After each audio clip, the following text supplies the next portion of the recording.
Depuis son apparition, la Covid-19 aura touché un certain nombre de personnalités. Roselyne Bachelot est passée par là, alors qu'elle était ministre de la Culture. Dans son nouveau livre 682 jours, elle est revenue sur ce jour, le 19 mars 2021, où elle s'est sentie pas bien du tout, à tel point que cela ne devenait plus supportable. Il y a comme un éléphant qui marche sur ma poitrine, la fièvre bat mes tempes, les courbatures sont massives et douloureuses, se souvient-elle notamment dans son ouvrage, qui paraît ce jeudi 5 janvier 2023 aux éditions Plomb.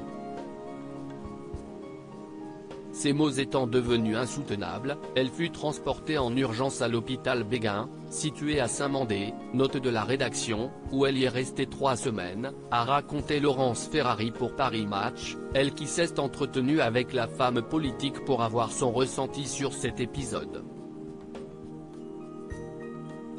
Je me suis vue mourir un soir alors que j'étais en soins intensifs. Autour de vous, il n'y a que des gens en scaphandre.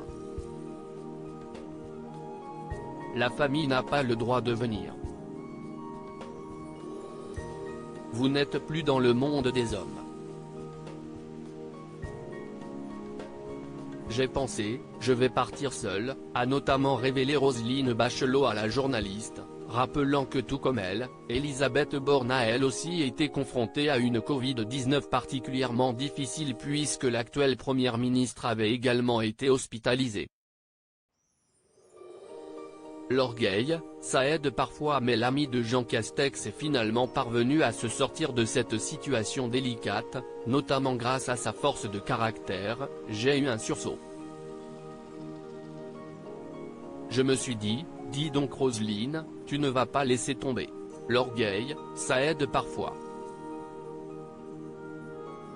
Point des confidences inédites de la part de la mère de Pierre, née le 16 décembre 1969 de son mariage avec Jacques Bachelot 1 an plus tôt. Un fils qu'elle n'évoque d'ailleurs que très rarement en interview, mais elle faisait une exception cet été sur le plateau de l'émission Chez Jordan diffusée sur le site de Télé Loisirs.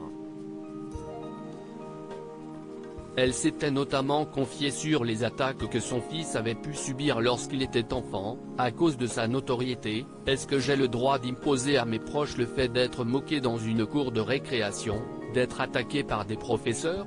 Mon fils a été battu par un professeur uniquement parce que c'était un opposant politique. Et ça si est très douloureux. Des confidences touchantes de la part de l'ancienne ministre.